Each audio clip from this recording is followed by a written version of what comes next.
Olá pessoal, tudo bem? Bem-vindo aqui ao nosso canal para mais um vídeo. Hoje seguindo aquela linha de responder algumas questões envolvendo os dons espirituais. O internauta fez uma pergunta aqui para nós que é a seguinte: Pastor Martinez, explique-me por favor o que quer dizer cessacionista e continuista. Então aqui se referindo aos dons.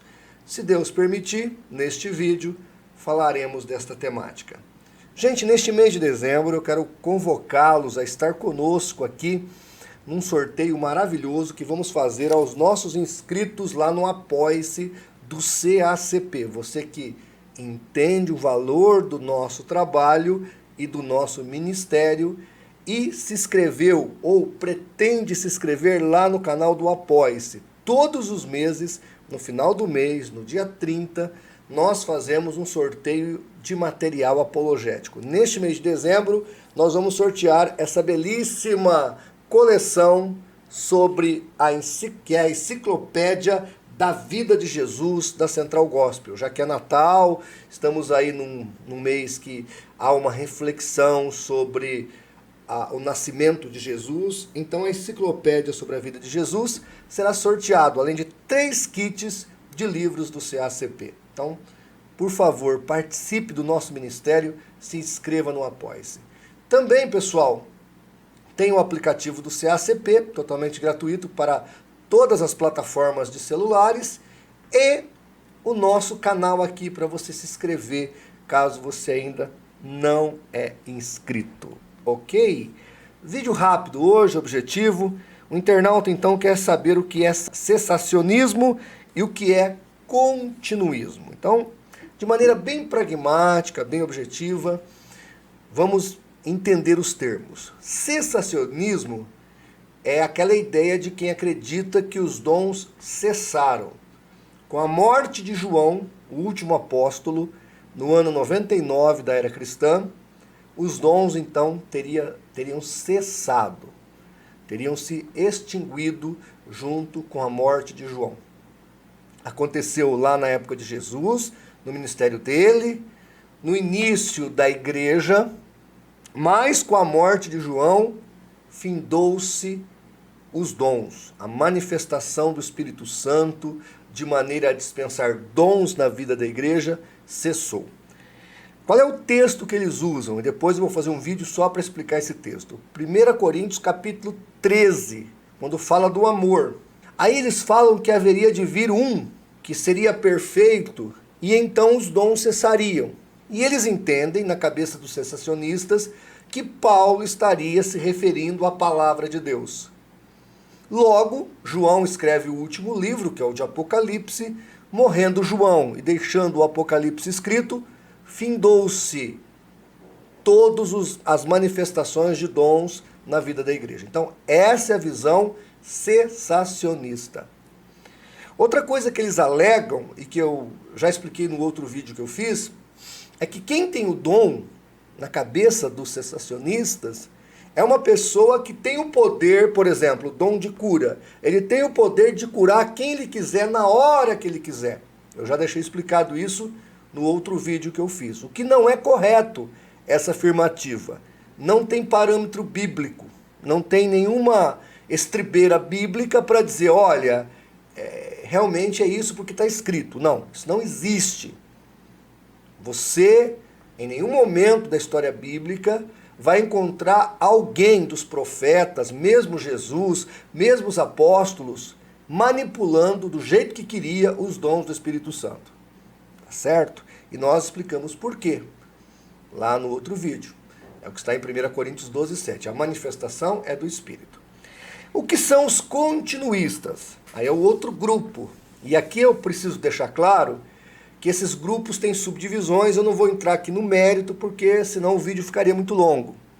Mas o que são então os continuistas? Os continuistas são aqueles que acreditam que os dons não cessaram com a morte de João. Os dons sempre estiveram na vida da igreja.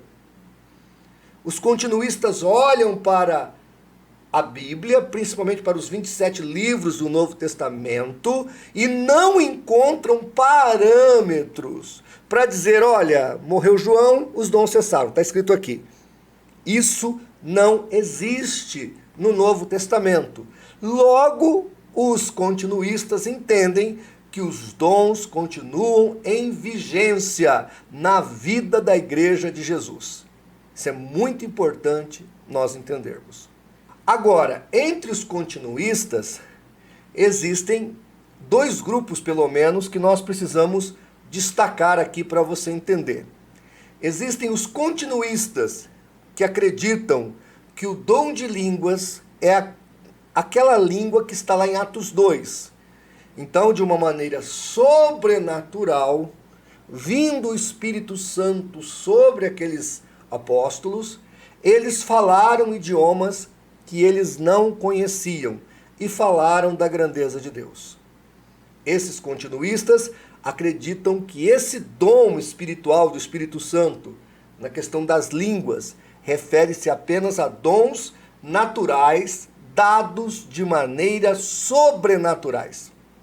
O outro grupo de continuistas entendem, como esse primeiro grupo, que existe o dom de línguas humanas, dado de maneiras sobrenaturais, mas também existe o dom de línguas, que são os gemidos inexprimíveis do Espírito Santo. E esse dom seria uma maneira que o Espírito Santo tem de interceder dentro do crente, né, fazendo com que ele orasse em línguas, glorificando o Pai Celestial.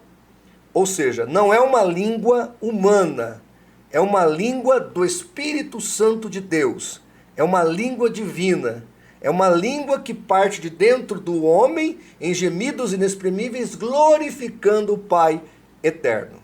Então, recapitulando, os continuistas acreditam que os dons continuam valendo.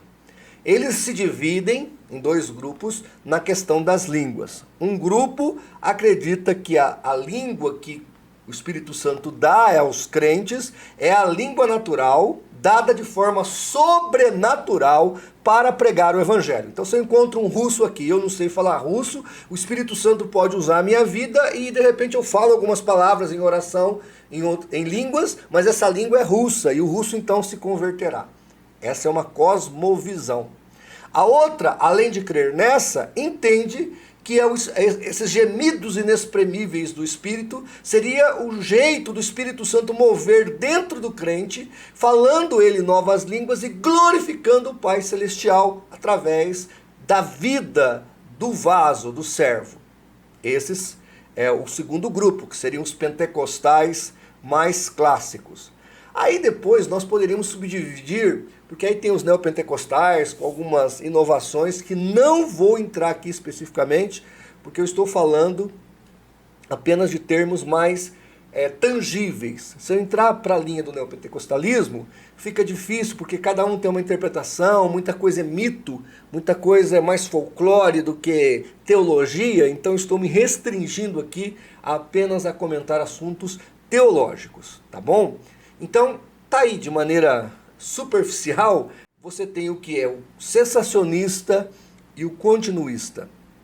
No próximo vídeo eu vou falar então a base do que acredita o cessacionista, 1 Coríntios 13, e vou explicar para você se essa visão tem ou não tem embasamento teológico, tá ok? Gente, estamos aí à disposição, respondendo aos nossos internautas a respeito dos dons espirituais. Se Deus assim permitir, até o nosso próximo vídeo. Aquele abraço!